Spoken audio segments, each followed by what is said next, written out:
Hello, it's Friday night, and today we're relaxing and winding down with a wonderful book I want to read with you guys. Levels of Energy, and I'll tell you why I'm interested in this book and why I'm excited to start reading this with you guys. I have to tell you my story. I have to tell you why this book is relevant, because this is such an interesting approach on what it even means to be human, how you feel as a human. And so this has a lot to do with emotional healing. This has a lot to do with integrating the emotional hurts that you have in your life. This has to do with also understanding many of the strange things about life that actually give you energy or take away energy. So this book is so fascinating to me. I'm going to be reading this book with hopes to understand how to heal my body better. And not just healing physically. See, I have to tell you, going through the past 2 years, something happened to me. It was either long COVID or mold illness or a vaccine injury, something so strange that took me down so hard that I became so depressed because I couldn't do anything. For so long, I couldn't do anything. I was bedbound. I literally could hardly leave the house. It was literally so horrible. I would lie in bed all day and I would just try to escape reality on my phone. It wouldn't work, but it was the only thing I could do. So chronic fatigue syndrome was a biatch. It was just, and it lasted so long. It lasted over a year. Just this strange decline in health and energy, and it's just so weird. A lot of you know me. I'm a very intense, energetic person, and I couldn't go to the gym. I could hardly get myself to walk more than a block or so.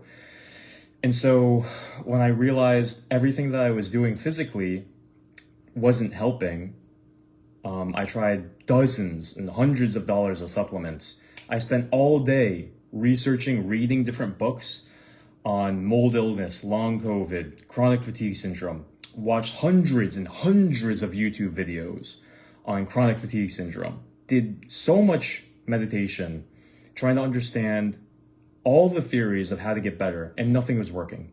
Nothing physical was working. At a certain point, it's learned helplessness. You just feel like a trapped animal. You feel like, I felt like there was no way out. Nothing was helping. And the more I tried, the more I just felt like I was wasting money, and I kept on just feeling like this is going to be just an eternal spiral of hell. Because there are some people who literally have chronic fatigue syndrome for their whole life. For over 10 years. And I thought that might be me. And so I was just in a hellhole. I never thought that life could get that bad. I was severely depressed. I had lost all hope. And then my mind started to get into these fear loops. So I built a lot of structures in my brain that I had to reprogram. Fear loops, worry loops, inferiority loops. And so it was installing new software on my brain as I was sick for almost 2 years. And now, well, I have to tell you what happened. How did I even start getting better? Because obviously I'm much, much better. I discovered that all the things that I'm doing physically aren't working. There has to be something deeper. And one day, I actually got enough courage, and it took me courage, to go to a yogic satsang, which is basically all the meditators who do yoga, they all meet up at a temple. It was a beautiful temple. And there's devotional music, and you basically sing together and you worship and you chant. It's called a kirtan. They'll chant a certain mantra, and then you'll chant it back. Sometimes it's in Hindu, so you don't even know like the words except for there was subtitles. Anyways, it's very high energy, especially if you have this devotional aspect to you. If you don't understand worship, or if you've never been to like a church service and you don't understand worship, it's kind of like when you're at a concert, the best concert of your life, and the music is hitting you in such a profound way that you literally just feel like crying. It's hitting you in such a different way that you felt things that you felt like were dead. It's bringing things alive in you that you haven't felt for maybe months, years. It's that powerful. You haven't felt this for months, and it can bring you into new levels of feeling, of inspiration. Everybody knows this. Music can do this. It opens you up to the awe of life. It's like a different consciousness is coming into your body and your mind, and it's just resurrecting. It's reviving. And so music is divine like that, because you can transfer emotions in your consciousness into somebody else with just sounds, not even words. And it just hits everybody. Everybody feels it. And so that's what happened. There's something different about worship, though. Okay, so music and concert is one thing, but when you mix that with devotion and love, it's kind of like, imagine the deepest love song you've ever heard, and it's hitting you in the most profound waves that you've ever felt. Just waves of heart, waves of profound healing, waves of profound love that you have to cry. You realize how stupid you've been living without this feeling. And you think different thoughts as this love is hitting you. So imagine a concert of everyone feeling that at the same time. Everyone's feeling the most profound, romantic, deep, heartfelt love. It's like what the hippies must have been feeling in the 60s at Woodstock. You know, when you listen to the Beatles and they're singing, "Life is very short and there's no time for fussing and fighting, my friend." And you realize how much of your life is being spent on petty things when you could just be feeling love and moving on. So that's what I felt during this song. So intense. And you know, before I got sick, I would always feel this, but I hadn't felt that for probably 14 months. And so it literally made me feel so energized and alive. I was jumping up and down with everybody. I didn't know that I could do that. My body felt so alive. I walked out of there that night feeling like I was better. It was so real, but my mind had been sick for so long that I walked out feeling like, am I really better? Like, could this be possible? How was I doing that? How was I jumping up and down and feeling energized again? I didn't feel any fatigue. And so I was high. I was so high that night. Went home. I did feel permanently a little bit better. But of course, there's so much more to heal. If only that was the one and done, hit it, quit it miracle. But, you know, I still had to understand how to keep on healing, how to keep on rewiring my brain, my emotions, my energy level. And so that's why this book is really interesting. This book talks about all the different ways that we can heal using energy, how we can raise our base level of energy, our emotional baseline, and how different habits impact your emotional baseline, different emotional release techniques to raise your energetic baseline. And what I'm really interested in learning is different meditations to let go of stuck negative emotions, limiting and negative. I think this is going to be better, even though these are my blue blocking glasses. I don't think this is too much blue light.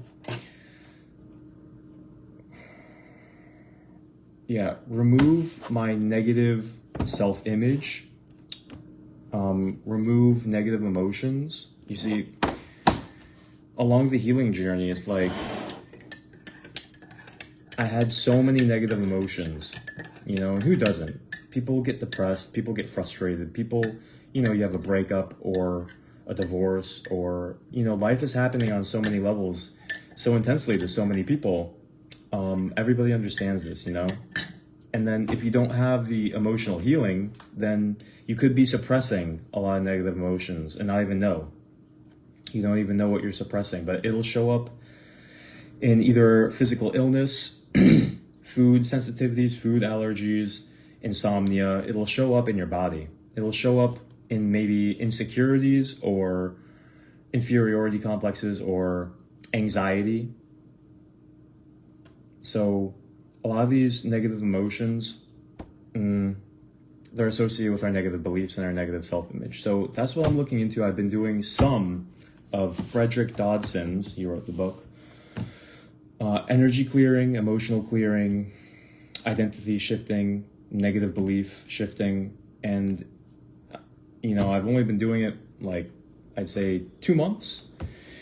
But this is already yielding some really nice results. I'm feeling much lighter. Every single time I do the meditations, I feel intense emotion.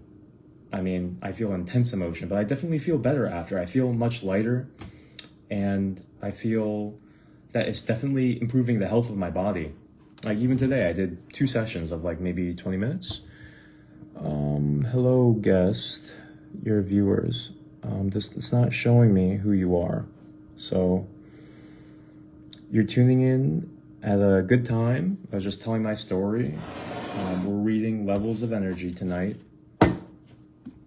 Okay, they left. Don't know who that was, but all right. I wonder if I could see comments. If they commented anything. Well, I'd have to open up the PC, I think. It's not gonna show me the stream, is it?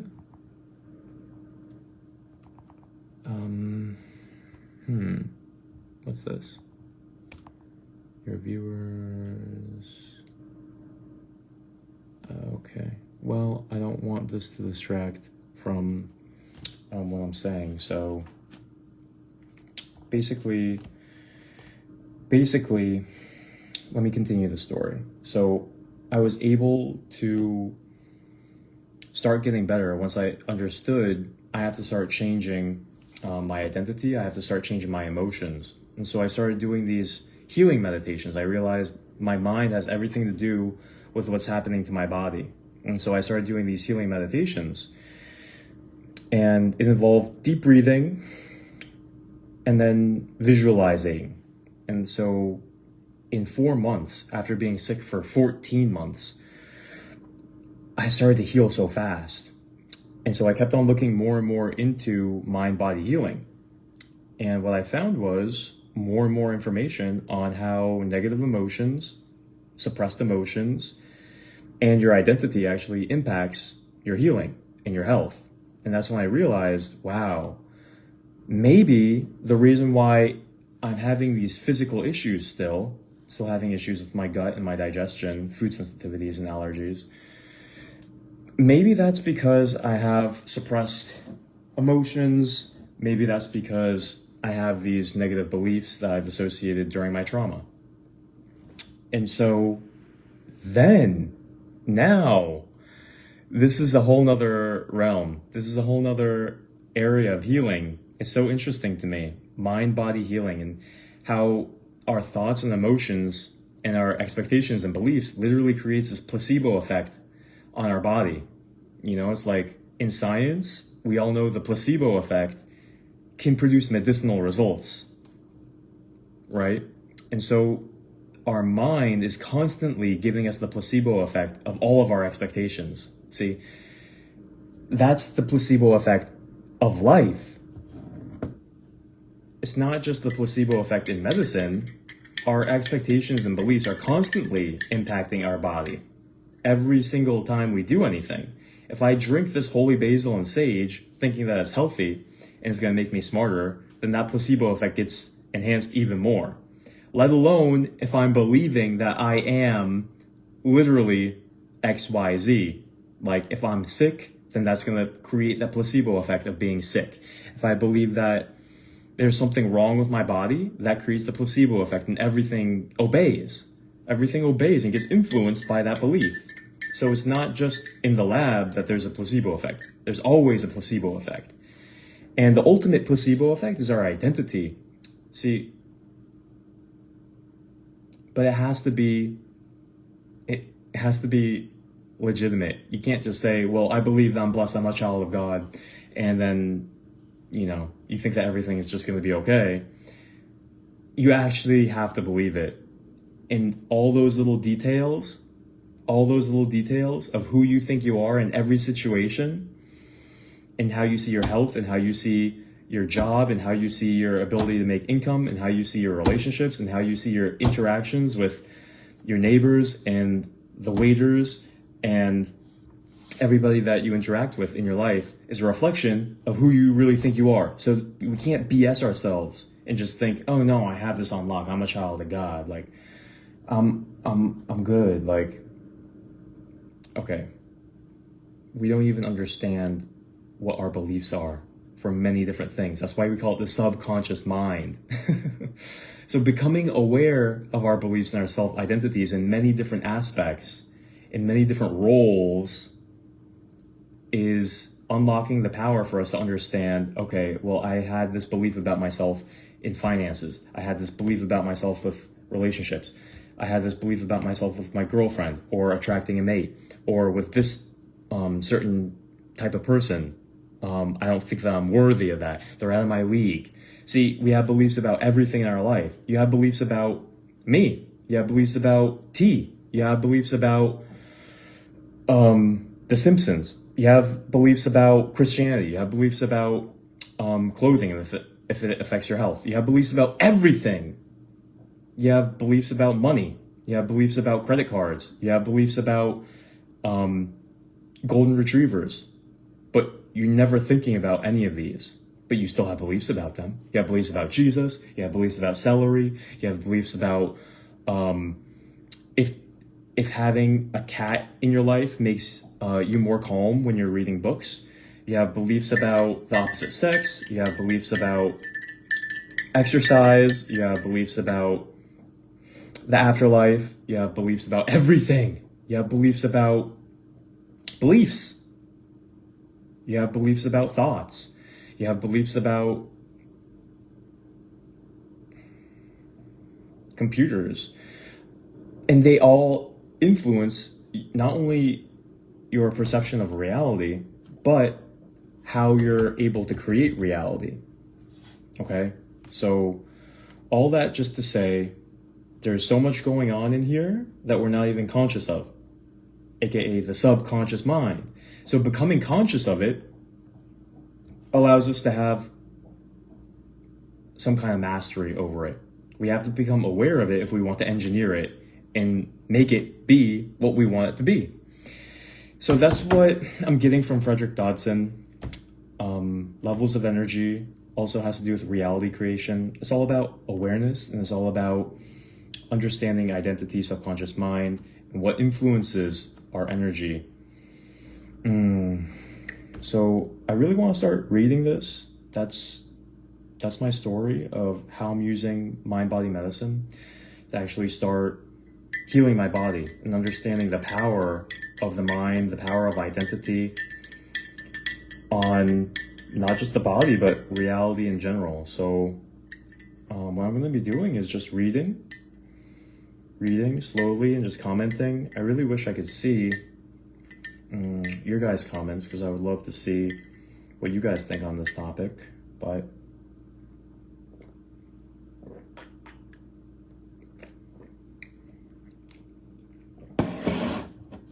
maybe what I'll do is open up Facebook on here, and I can see the comments on my PC, because my phone is recording here and I can't see any comments. So I'll open up Facebook and then we'll get started reading. Without further ado,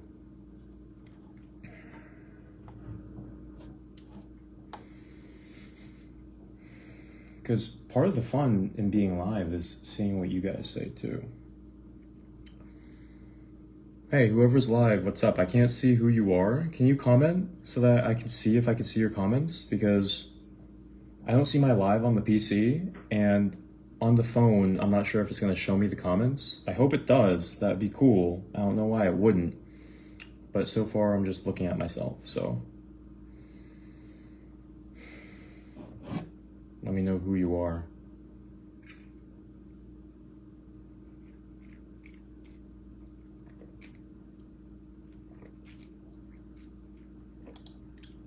It's not letting me see my live. Oh wait, yes it is. Oh cool. Commenting to myself. It's showing. Okay.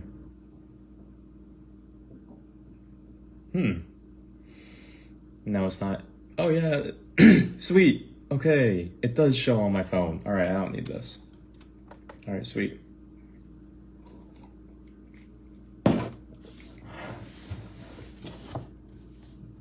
All right. This is going to be good. Levels of energy. What I'm going to do is I'm going to come on here a couple times a week and I'm going to read through this entire book. I will literally read through the entire book with you guys. And this is going on YouTube too. Contents. So let's see what's in this book. Your relationship to infinity. Sounds mystical. The scale of energy levels. Applications of the scale, the levels of energy in detail. And then we skip to page 419 about enlightenment, measuring levels of energy, paths to higher energy. That sounds pretty practical. Okay, so declaration of intent. Let's see what he's intending. God is both the source of infinity and infinity itself. Both the Most High and Supreme Creator and the entirety of creation. I revere the Most High and dedicate this book to the well-being of humanity. It is my intention that this book uplifts and strengthens all who read it. Now, even that just makes me feel good. Even just reading that just makes me feel like this is going to be good. Forward, chapter 1. Your relationship to infinity. Infinity is everything. Therefore, it is my only point of reference. My relationship with it is immersed in everything I am and do in everyday life. Infinity is absolute. It is the only thing not subject to relativity. Not sure what he's talking about, to be honest. There is no worldly authority. I am answerable and accountable to the Most High only. Okay. The Supreme Creator of universes is both the source of infinity and is everything within it.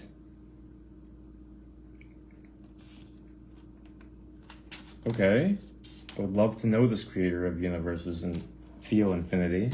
Making me curious.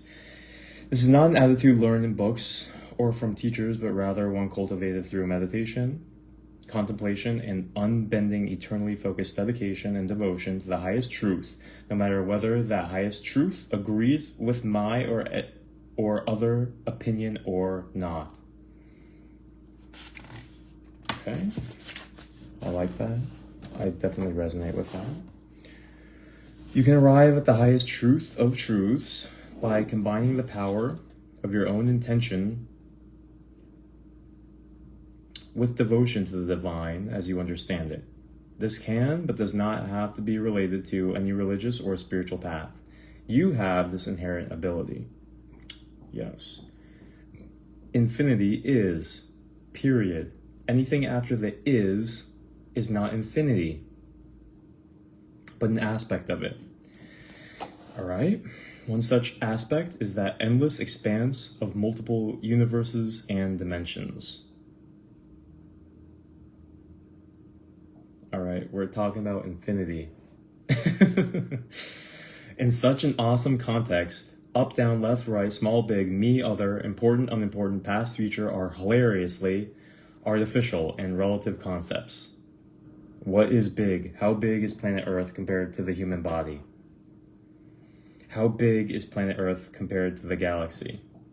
True. It's just relative. What is true depends on context. Okay, physical truths, yes. The only absolute is existence itself. God's project is so huge that it's easy to get lost in it, which is why one fixed point of reference, one absolute and unmoving, eternally reliable point of orientation and guidance remains. I sometimes symbolize this absolute as a light shining eternally. It's interesting that he's starting out with such metaphysical concepts.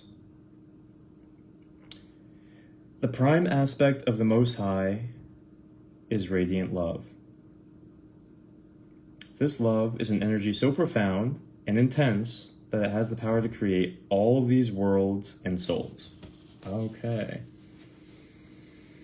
So he's saying God created us out of love. That's nice. To some, all of this may sound mystical, but it's actually quite practical. When a problem appears in daily life, I contrast it with infinity. What is my problem compared to infinity? In moments, I recognize the true depth and height of life as compared to my problem. I can't help but break out in laughter. Put into proper perspective, my personal issues are nothing but a tiny dot of insignificance, and I move on with relief. Well, I wish it was so simple, right? Sometimes we get so invested in our problems and our drama that it feels like that wouldn't necessarily work. Not that it wouldn't be a nice little add-on after we acknowledge, I'm really feeling angry about not having a girlfriend or something. And then you can add on, but, in the grand scale of eternity, who cares about a girlfriend? I don't know. Can't say that is quite a realistic answer to my problem, or not even problem, like emotional. It just seems like it's disregarding the emotion. As long as you're not suppressing it. Anyways.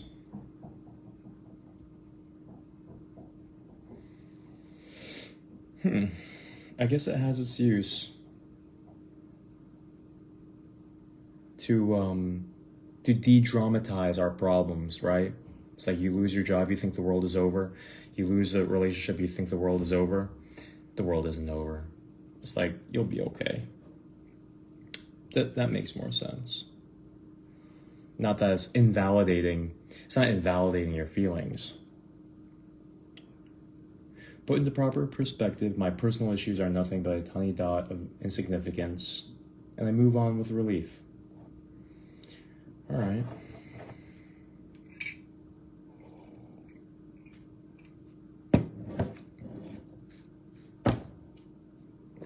What's up, guests? We're reading a book. Let me know what you think of the sentence. In the presence of this force that creates universes, no problem can persist. Thoughts?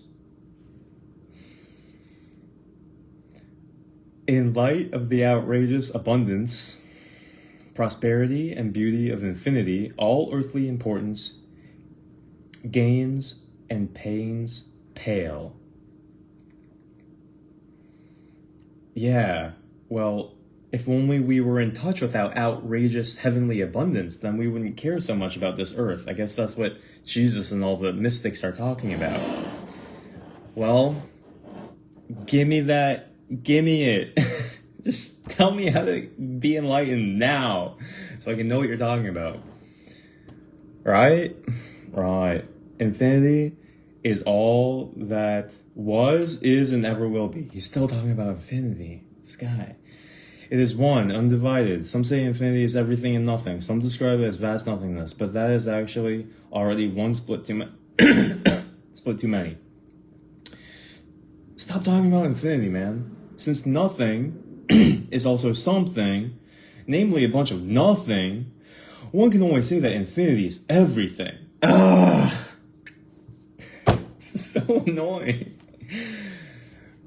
Period. The oneness of all, along with the exclamation, period, supports the mind in not getting lost, gosh, in all kinds of abstractions and secondary considerations. What is he even talking about? The same goes on for anything else. Many speak of light and darkness, but as there is only one radiant light. What are you talking about, man? Darkness as a thing does not exist. Okay? Because it's nothing. Why are you talking to me about this like esoteric mystical stuff?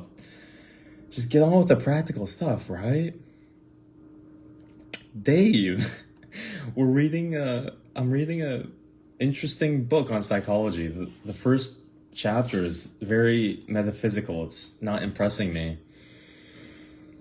This is supposed to be about emotional integration, emotional healing, and it's talking about how darkness doesn't exist. Darkness as a thing does not exist.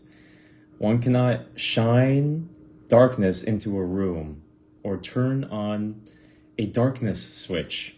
True. Darkness is merely a lower gradient of light on a scale, but it is still light, even to your eyes. Even if to your eyes it sometimes appears as if there is none. And even if there has been darkness in the cave for 1,000,000 years, you bring in one little bit of light, one little matchstick, whew, darkness has to run. Deep. That's deep. So deep. All within infinity always changes. Infinity itself is the only thing that never changes. It just is. I can't imagine infinity. The more you refer to that which is unchanging, the more you refer to absolute truth. Is this the intro? Please tell me that this is like the intro. This isn't chapter 1. This is chapter 1.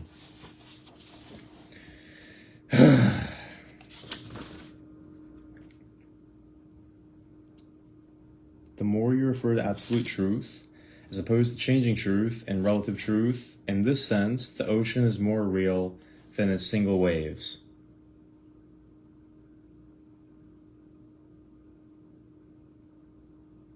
I don't know, man. Would that ocean exist without all the single waves?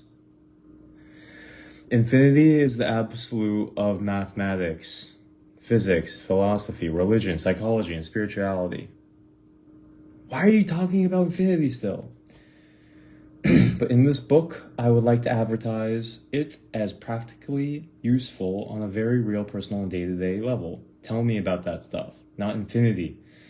In fact, I attribute the entirety of my worldly success and inner happiness to it. Okay. That's why he's talking about infinity. Because all of his success came from it. Alright? I have long ago given up trying to be smarter than it. Yeah, me too. Because I never tried to be smarter than infinity. It teaches me humility. Why? Because contained within it is the creative force that has taken care of trillions of lives. It teaches me that in order to expand, I must be more like it. Okay, so he's just talking about God. Infinity is his way to say God. Okay, so that's a touchy subject, man. But alright, because everybody thinks that they know God. And they're led by God. Are they really? Or are they led by their belief of God? I don't know. How do you know if you're really being led by infinity or God? It's just based on how you feel, based on if your life is working, if your life is succeeding, if your life is not getting destroyed. then you're probably aligned with truth. All right? You must be more like it. That would mean to stop focusing on that tiny dot within the circle and become aware of more. It teaches me that anything one can imagine has some form of existence somewhere. Now that's a statement. Anything one can imagine has some form of existence somewhere. All right, so if I imagine Kirby, he has some form of existence in my mind. Can't argue that. Is he saying that Kirby exists somewhere else besides in my mind? Now I'm interested. Tell me more. It teaches me that every grain of sand contains infinity. Whoa. Man, I wish I could feel that. Wouldn't that be crazy? It teaches me that holographically, when I have a problem with one little thing, in that moment in time, I have a problem with everything. Holographically. You mean like the Pokemon cards?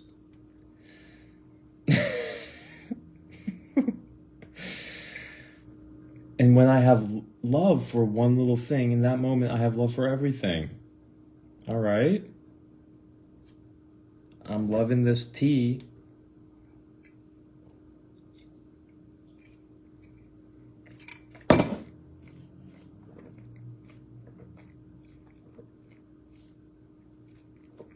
Loving everything. In that moment. That moment's all there is. Holographically. Infinity. in that tea is infinity. Infinity tea. Infinitity. I love everything. I'm so spiritual, man. God dang. I'm so spiritual, man. Listen to me.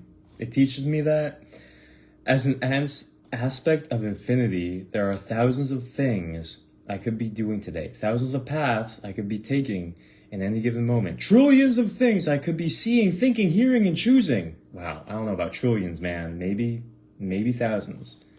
Not trillions. Don't get an ego. You are a unique viewpoint of infinity. And in this way, I am a unique viewpoint of infinity. Thank you. I am unique. Connected to all that is forever. So, from all that is, choose wisely what you wish to dedicate yourself to. That's what we're trying to do, man. Everyone thinks that they're dedicating themselves to the best. Even if they're just smoking weed all day. It's like enlightening, man. It came from the heavens. Just floated over to me, and I'm getting all these insights. It's like, what's the point of that?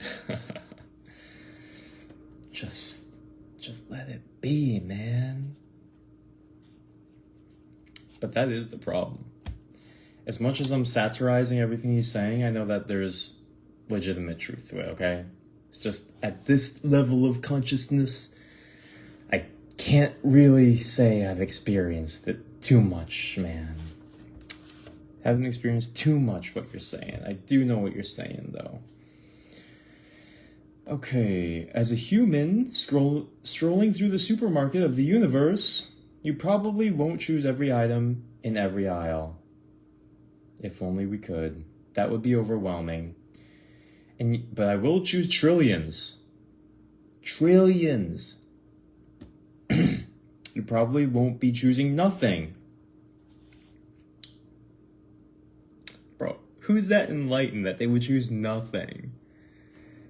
They just be like, I am this universe. I am the supermarket. I don't gotta choose anything. I am it.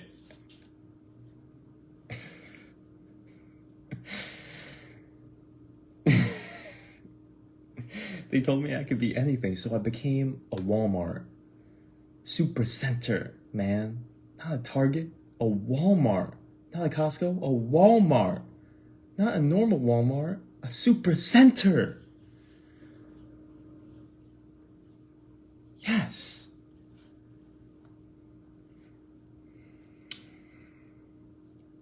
You probably won't be choosing nothing unless someone choose for you. That does happen. And even no choice is a choice. Got him. So it seems that as a human, you have a choice about everything, except choice itself. That is the only thing you cannot switch off. Wait. Nah, I got a choice. What?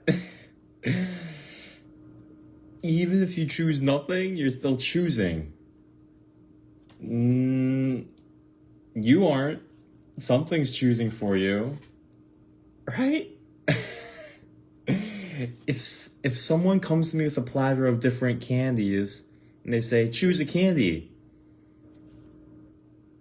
If I just do nothing, because I can't say I choose not to, because that is choosing. It's choosing not to. But if I just do nothing, that is still choosing not to. It's choosing, well, it's not choosing not a candy, it's choosing not to choose. Yeah, you have to choose. Okay, he's right.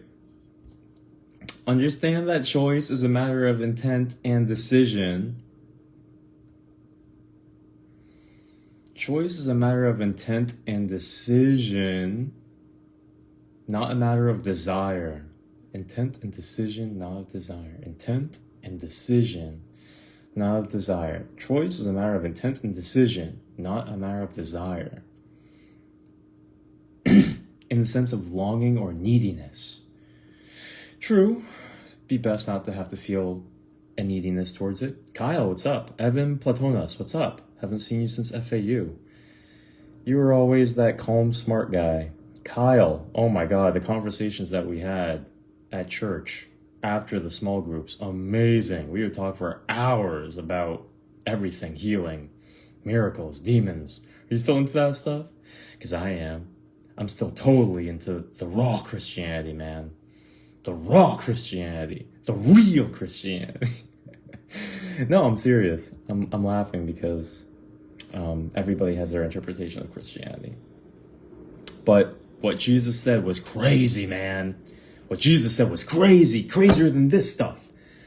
Jesus talking about if you believe with a grain of mustard seed, you can talk to mountains. I'm going to be going around talking to mountains. Hey, mountain, get out of here.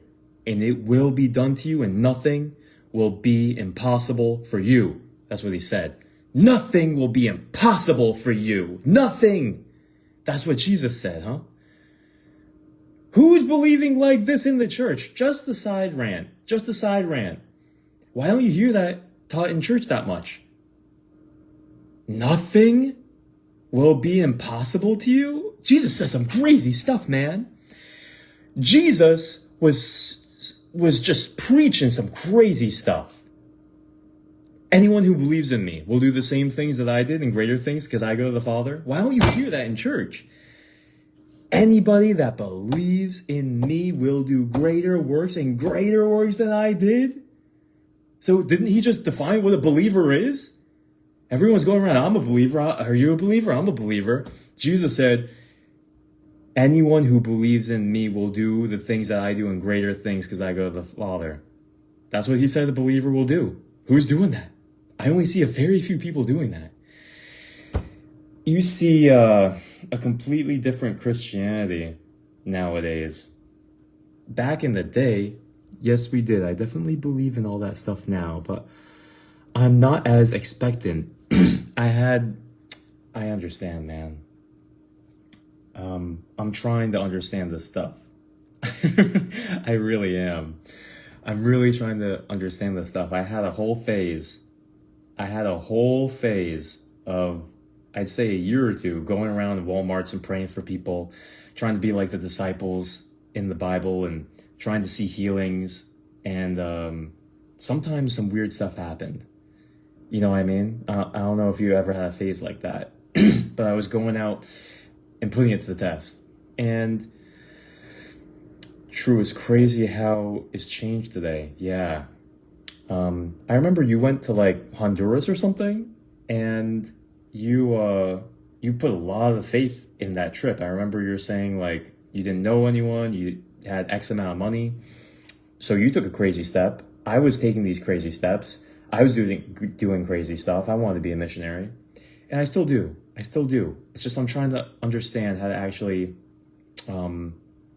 get results, because that was a fun, crazy part of my life where, I was literally preaching in the streets. That's all I cared about. I tried to cast out demons. I tried to heal the sick, and prayed for people in nursing homes and try and get people up out of wheelchairs, and it didn't really work. And so I'm trying to integrate it. I'm trying to understand authentic Christianity, because there are a lot of people like this guy. He has a book called You Can Heal Anyone. You hear about these non-religious people talking about how they're operating the laws of the universe, like Joe Dispenza, and seeing amazing healings with the power of the mind, the power of faith, the power of expectancy, the placebo effect.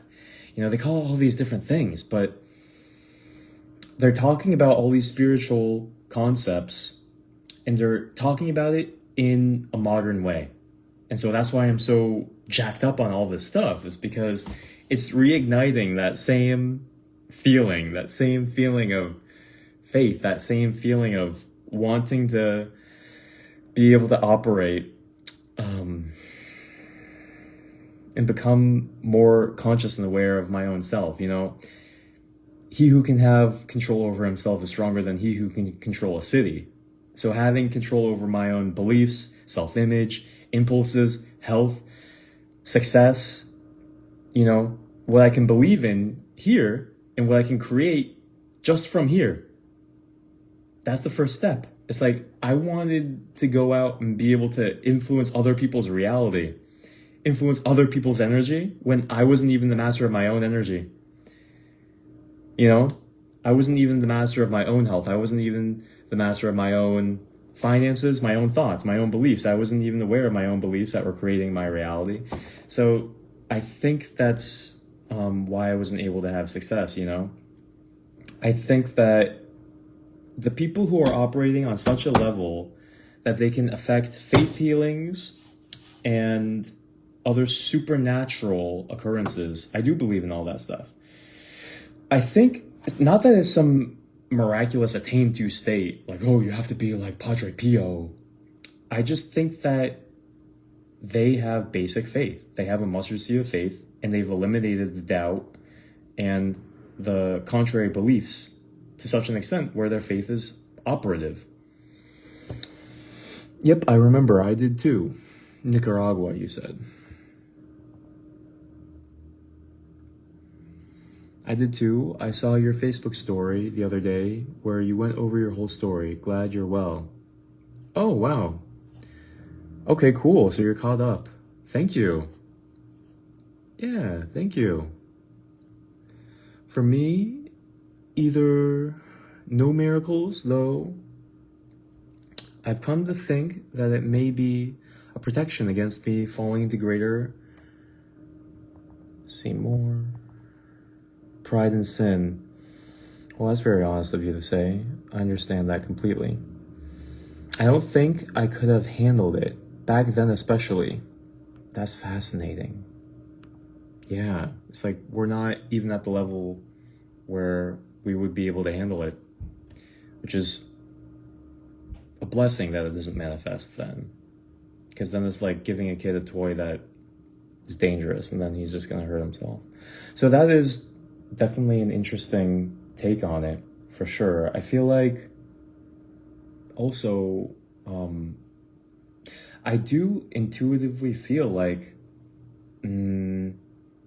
God wants these higher things to be operative, kind of like the kingdom of heaven. Like he wants people to be successful and happy and in loving relationships and prosperous. Just like, it's just logical. That's the kingdom of heaven.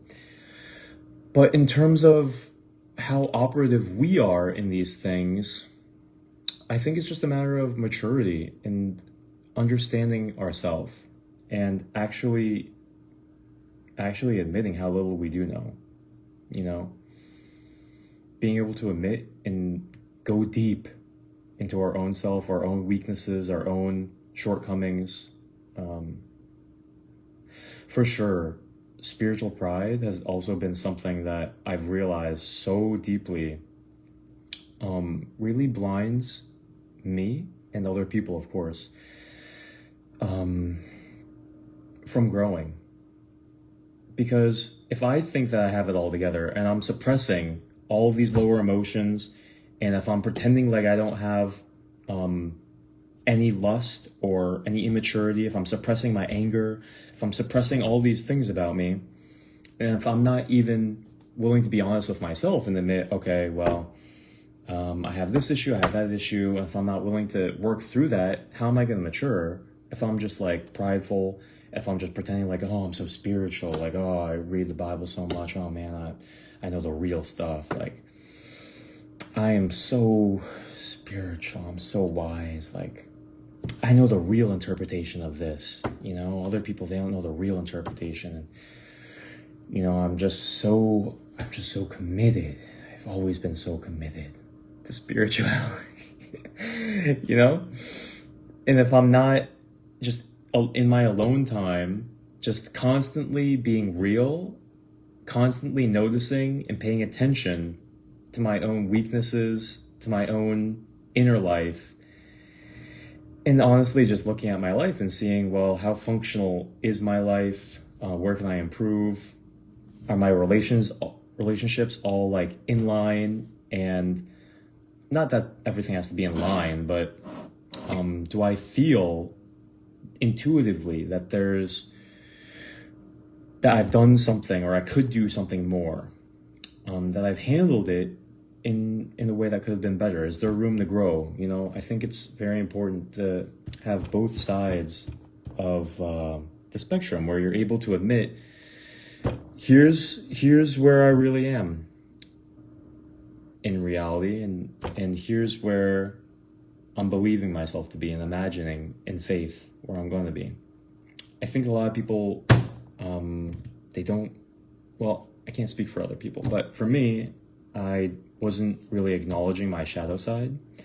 I wasn't acknowledging my dark side and all the secret, even to me, the secret lusts, the secret angers, the secret hurts, the secret feelings of hatred, certain feelings of frustration, feelings of disappointment, feelings of insignificance.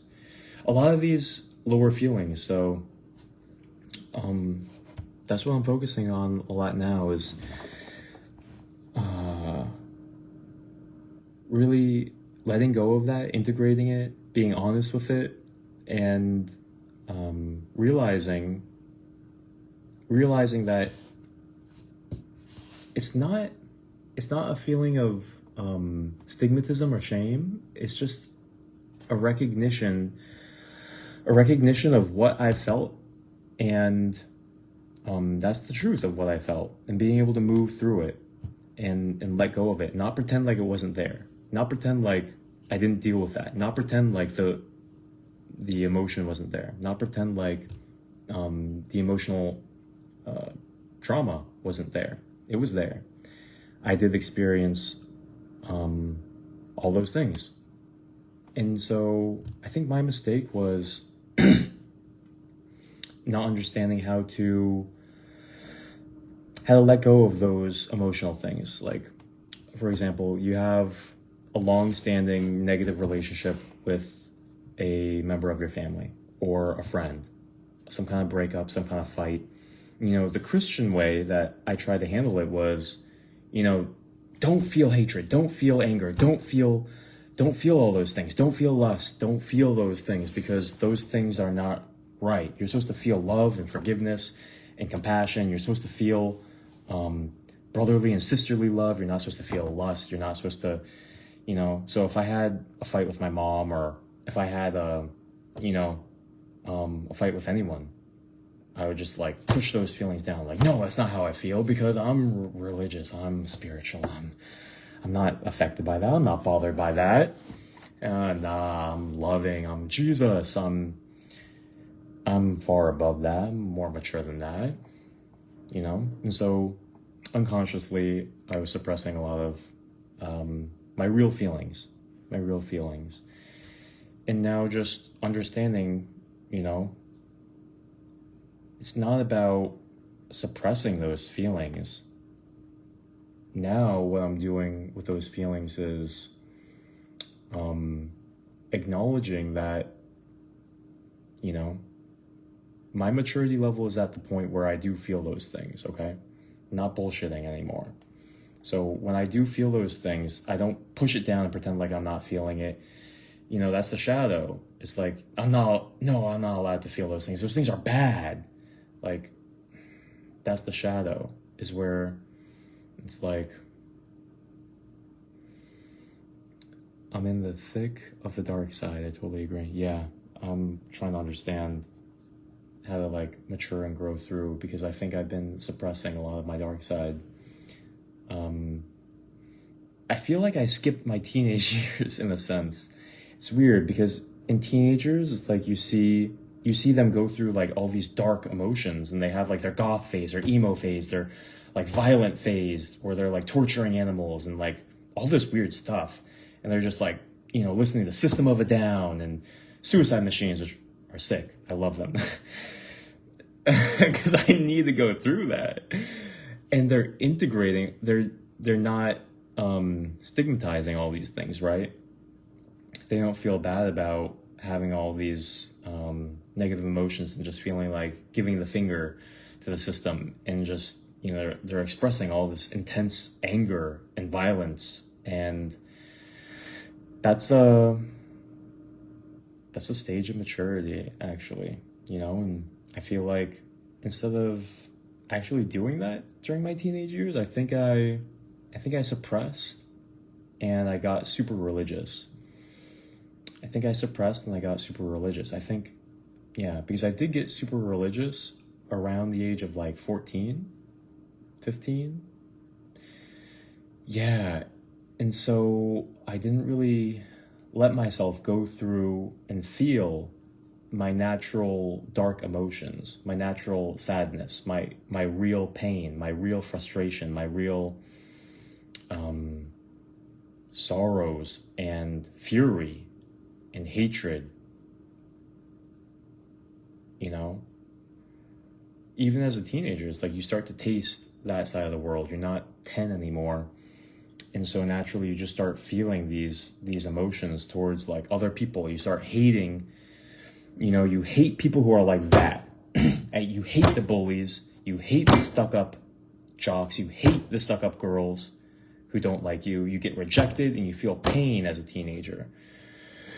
And so it's legitimate what they're feeling. And so I never had that emo phase. I never had that fuck you phase. I had the Jesus phase, where it's like, oh, I don't have those feelings. I have love. I was Ned Flanders. I was like, oh no, I just love you, man. In a sense, I don't know if I was suppressing that much. I was actually pretty chill as a teenager. I was kind of shy, but I didn't really have a lot of pain. I didn't really have a lot of rejection. I didn't get bullied that much. I wasn't, all that dark side stuff started coming up my mid-20s. Yeah. So that's when I started accumulating all kinds of darkness.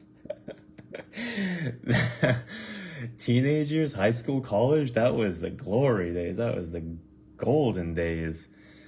Man, that was just easy sailing. Then shit hit the fan out of college.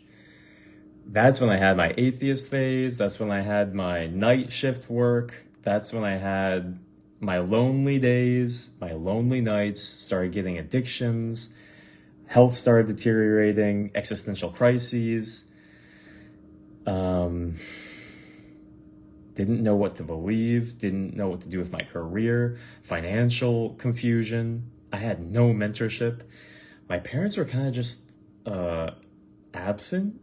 They're kind of just oblivious. Like, I don't know. So I didn't really have a spiritual place to go seek mentorship or guidance as a 23-year-old out of college. And I was just making bad decisions everywhere, man. I was choosing bad jobs, not really hanging out with people. I think I did that for like 9 months. And then I finally kicked myself in the ass and got into a better workplace where I had colleagues and actually some goals and some direction. And it's been a rocky road. It's been a rocky road. I want to check to see what you're saying more. Let's see. Kyle, I always remembered you as like such a G. We always connected so well, man. Let's see. Sick beard, thank you. I'm wondering if you have a beard too. We had the same why and is kid phase before coming to Christ. See more. Show me more of his comment. Why isn't it? Okay, there we go. LOL. I always scared away any bullies. Yeah, because you're huge. What do you do for work now? Right now, I'm working on a coaching business. I want to do health coaching. So I'm doing YouTube content creation, and I'm making a masterclass right now on people changing their health. So I've been a health guy for my whole life, and health has always been super duper easy for me. Not just like the physical side of health has always been a joy. I always loved it. It was always just fun. Nutrition, sleeping, exercising, sports, weightlifting. It's always just been great. So I always wanted to be a health coach. For a while, I always wanted to be a healer, really. Is a deeper thing, which is why I became a massage therapist, and also why I went around trying to do that faith healing. Because, I got messed up as a kid. I hurt my back on a trampoline. I tried to do a backflip while I moved forward, and I just got stuck upside down, and then I went, just like folded the wrong way this way, like. So my back got messed up, and then I had a physical therapist who helped me get better after like a year of just being like depressed. I never thought about that. I was like 13. I was depressed for like a whole year. God. And the physical therapist helped me heal and get my life back to where I could do everything again. That's just insightful. My parents didn't even realize I was depressed for a year. Because I went to my dad and I said, I think I should see a physical therapist, Dad. And he said, okay, yeah, you should. And only now I'm realizing, why didn't my dad know that I had a bad back and suggest I go see a physical therapist so I wouldn't have to be a depressed 13-year-old for a year? Oh, God. Sounds cool. Oh, lucky you. I can't stand the gym. Damn. I got 2 patches. I can't grow it well. This has been like a good 4 months? No, 3 months? It's still not as deep as I would like it to be. Maybe I should believe more. Maybe I should do some mindfulness meditations and command it. Like Jesus said, beard, command you to grow faster now. I have a mustard seed of faith. I don't need beard oils. Yeah, I want it to be like real, like just like a fresh, like a.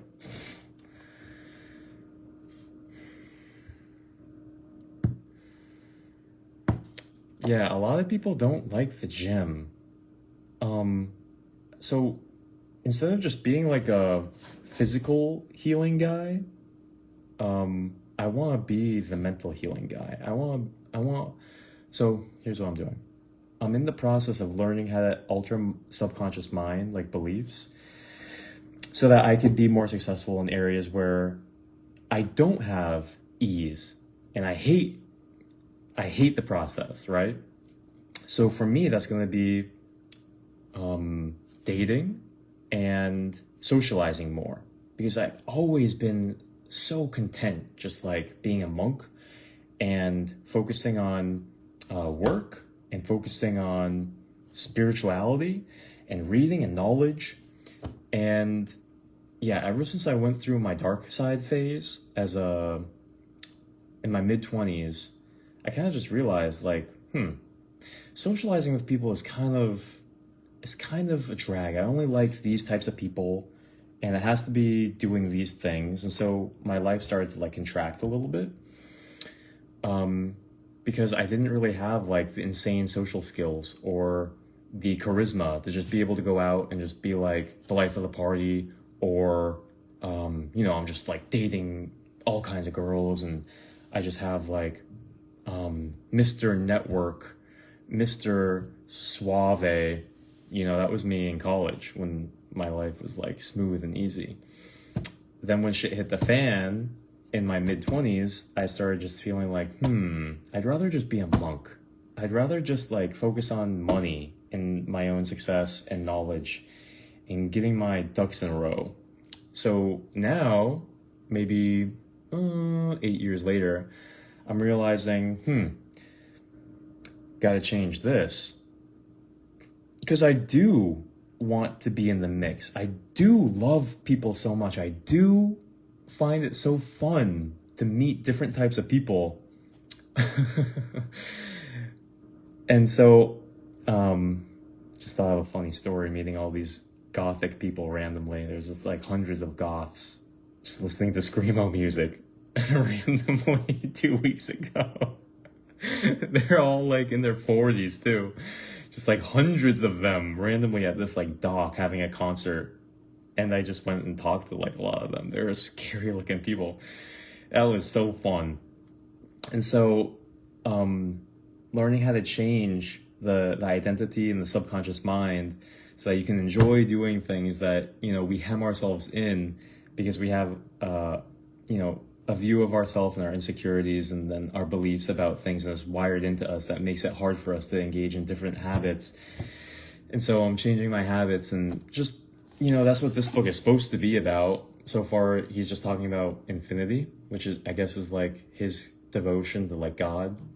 But this book and all of his other stuff has been helping me understand that whole process. I don't know what you're talking about. I always saw you as one of those bubbly social butterflies. Amazing difference of perspective. Well, I kind of was back in the day because I wasn't traumatized. You see, high school and college were so amazingly beautiful for me. I was on the right path. I had goals and ambitions. I had a wonderful, loving girlfriend. Natasha was one of the most amazing people I've ever met. I was surrounded by friends in church and mentors at college, at church. I was involved in volunteering activities. I was smart. That's a good way to live. Then, after college, trying to be a missionary, I doubted God. I became an atheist. I broke up with Natasha. I didn't have any goals or ambitions. I didn't know where my life was going. I didn't have volunteering in my life. I didn't have social groups in my life. Community went out of my life because I threw God out. And so all of the wisdom that I was operating my life with, I threw it out like an idiot. Like the idiot does when they're 23, Like the idiot does. And so I had to learn the hard way. Like I just got slammed, and I had to piece together all that wisdom, and it took me years to realize the wisdom that I was living my life with before, like all the beliefs and the rubbish that I fed myself, that I had to rewire through reading self-help books. And I just came back to the same place that the Bible was talking about and Christianity was talking about, all these beautiful, wonderful, conservative values, the wisdom of how to live your life with other great people around you in service, with a goal towards an ideal. And, with all the basic tenets that fall under living that loving life of being completely honest with yourself, obviously not stealing, but also not being like overly possessive and greedy. I had like this fear-based greediness that came into my life once I was like 23 and on my own, and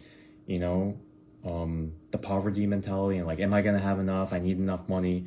I have to like get me. I have to get mine. And so like trying to understand how to get money made me like kind of like greedy and like kind of stingy. And it was just fear-based. And so, long story short, just figuring out life, man. Just figuring out how not to be an idiot has taken me quite some time, and still a pretty huge idiot. But less than yesterday is all that matters. I remember Natasha. Wonder how she's doing. I think she's doing good. She has 2 kids now. She is married to a youth pastor who just became a pastor. Go figure, right? She is that type. And I was walking around the park and I randomly saw her like 2 months ago. And she was with her husband, 2 friends, and her kids. Her kids are beautiful. Her husband's a great guy. Played Frisbee with him a couple times. And he's super fast. He's a fast runner. I don't really know too much about him. But his dad is cool. His dad came to my church, Victory Church in Boga. So I heard his dad and I was like, wait, that's Bill. And Bill Jr. married Natasha. So Natasha's husband's dad came to my church and I heard him. So she's doing good. She's doing good. Damn. True. Damn, 2 kids? That's crazy. I know. Make me feel old. Some people are just ready. Some people just want it right off the bat. We're guys. We have, we don't got that biological time bomb ticking. So, we don't gotta rush into nothing. Are you still going to Victory? I was until I moved to Miami. Now I'm in Miami. Now I'm finding a lot of different churches here in Miami. Ooh, I just realized it's almost my bedtime and I haven't been wearing my blue light blockers. Okay. So, I'm in Miami and I'm visiting different churches here and figuring out where I want to be rooted. How about you? I'm curious about your life. I'm just rambling on over here, stealing all the storytelling spotlight. Yeah, tell me what you've been doing. It's actually really nice being able to just like, tell your story to somebody who cares, or even if they don't care, just to, think about and reflect on your story. I think it's really healthy. I think that people in the past probably had it more. I don't know. I just think it's healthy to sit around the fire and not be distracted by technology and just like connect to people and tell each other a story and be authentic. And I don't know, maybe in the past that was happening more, but here we are right now using technology to do it. So that's cool. I care. Thank you. Yeah, I trust that. I do trust that. Man, it's like authentic friendship is a very interesting thing because, we're not old. When am I, 34? But it's really interesting because even through, school, middle school, high school, then college, then coworkers come and go. Even now, we're in our 30s and we're thinking like, well, what are those relationships that, will actually be there later. You never know. It's so mysterious. You never know. And it's just an interesting thing because it matters so much. It's like you go through life and you always have different people in your life. How deeply you can connect to them, we care. We care how deeply we can connect to people, for sure. How well somebody understands us, we care. How much somebody cares about us, we care.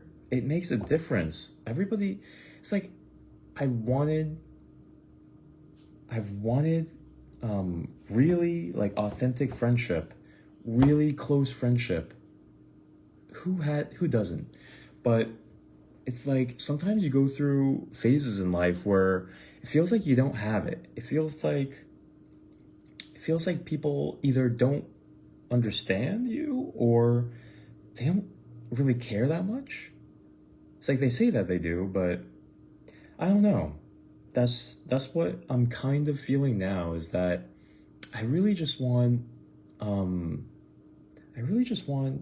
caring relationships, you know? Not really to be understood, because I mean, it would be nice, but at the same time, that's the interesting thing, because I think that I'm intuiting, if I don't feel that, it's because I'm blocking it somehow, you know? I'm blocking it somehow.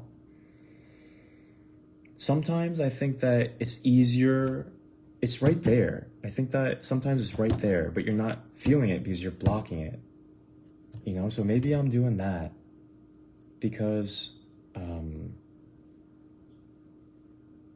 yeah, I've had this feeling lately where I'm like, I really want like a bro, like, you know, everybody wants like a bro, like the crew, like you feel like you're the Teenage Mutant Ninja Turtles, like the crew, like the fam.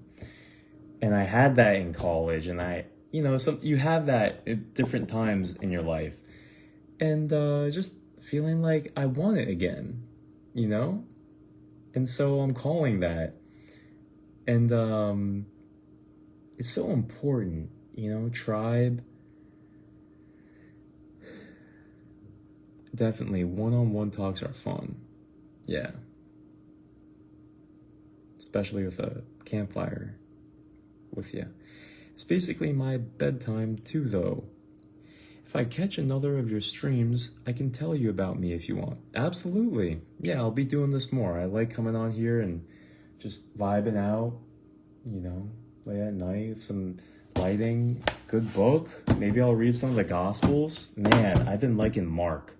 I've been reading Mark. It's been blowing my mind. Just, honestly, I've been like crying and just blown away by it's like I want to feel that reality so badly, that it's just, I don't know, something about reading about him doing the healings, and it just makes me cry so much. It's like the story of the leper who came to him and said, Lord, if you will, you can make me whole. And it said that he was moved with compassion.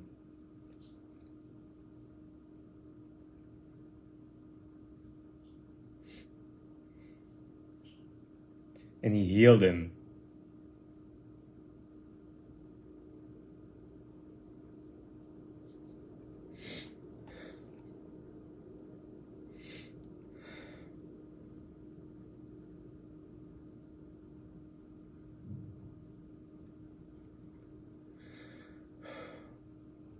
It's just so beautiful, man. I want to see that so bad. It's not just a story to me, man. I know that it's true.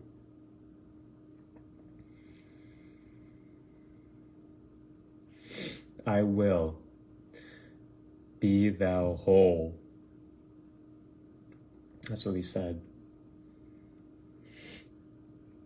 And I know that that's true. I know that that's Jesus, and I know that it's not just him. I know that we can be like that. It's the most beautiful thing. Those pages, those words, there's nothing like it. So I think I'll come on, and I think we can read the book of Mark. This book is also very interesting. But Bible studies, there's nothing like that book. So, a bookmark here. And I will be back. I have one friend like that, but he lives far away, so it's not a crew. Yeah, it's nice to have them in person, but technology is linking us, so that's great. I'm in Jupiter. A shame we don't live close. Right. Yeah, Jupiter is very far from Miami, but that's the beauty of technology, you know? We can link up with friends. I have a friend in Canada who I had a dream of the other night. I think dreams we should follow up on, so yeah. We'll definitely continue. I'll come back on. We'll have a nice time reading some of the Gospels. So I'm glad that you came on. This is really nice. It's 11:10. Yeah, I'll see you later, man. Good to talk to you. Glad you're well.